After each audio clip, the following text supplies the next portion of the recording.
तुलसी विवाह की कथा। देवउठनी एकादशी के दिन भगवान विष्णु पूरे 4 महीने सोने के बाद जागते हैं। भगवान विष्णु को तुलसी बेहद प्रिय है। बिना तुलसी के भगवान विष्णु की पूजा कभी पूरी नहीं होती है। कहते हैं कि तुलसी दल अर्पित करने से ही श्री हरि को प्रसन्न किया जा सकता है। जो लोग देवउठनी 11 के दिन तुलसी का विवाह संपन्न कराते हैं, उनको सभी प्रकार के सुखों की प्राप्ति होती है। कहते हैं इस दिन तुलसी विवाह की कहानी अवश्य ही सुननी चाहिए।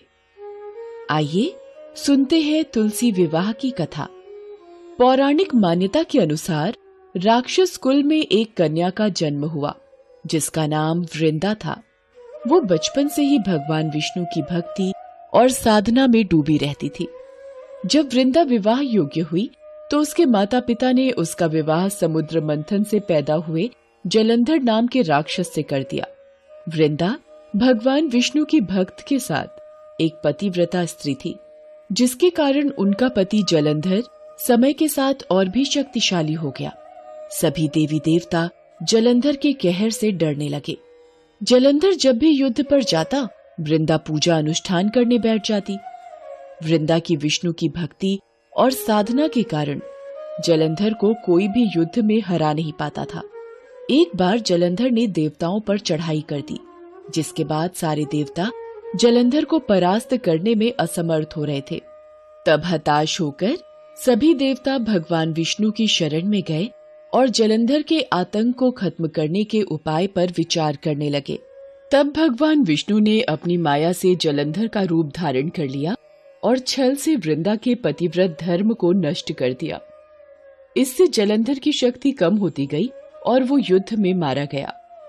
जब वृंदा को भगवान विष्णु के छल का पता चला तो उन्होंने भगवान विष्णु को शिला यानी पत्थर बन जाने का शाप दिया। भगवान को पत्थर का होते देख सभी देवी देवता में हाहाकार मच गया। फिर माता लक्ष्मी ने वृंदा से प्रार्थना की। तब जाकर वृंदा ने अपना श्राप वापस ले लिया और खुद जलंधर के साथ सती हो गई। जब वो उसके साथ भस्म हो गई तो कहते हैं कि उनके शरीर की भस्म से तुलसी का पौधा बना। फिर उनकी राख से एक पौधा निकला, जिसे भगवान विष्णु ने तुलसी का नाम दिया और खुद के एक रूप को पत्थर में समाहित करते हुए कहा कि आज से तुलसी के बिना मैं कोई भी प्रसाद स्वीकार नहीं करूंगा। इस पत्थर को शालिग्राम के नाम से तुलसी जी के साथ ही पूजा जाएगा। तभी से कार्तिक महीने में तुलसी जी का शालिग्राम के साथ विवाह भी किया जाता है। आइए जानते हैं तुलसी विवाह की पूजा विधि। तुलसी विवाह के दिन तुलसी के पौधे की शालिग्राम से सनातन धर्म के अनुसार विवाह कराया जाता है। शालिग्राम को भगवान विष्णु का स्वरूप माना जाता है। तुलसी विवाह को लोग उसी प्रकार कराते हैं जैसे आम लोगों के विवाह होते हैं।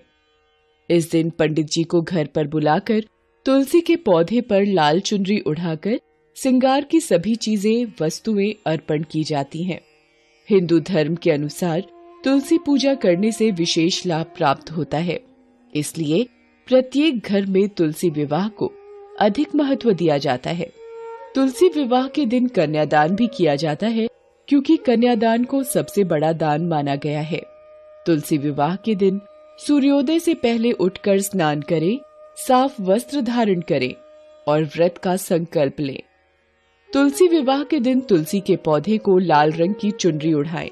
इसके बाद तुलसी के पौधे पर श्रृंगार की वस्तुएं चढ़ाएं।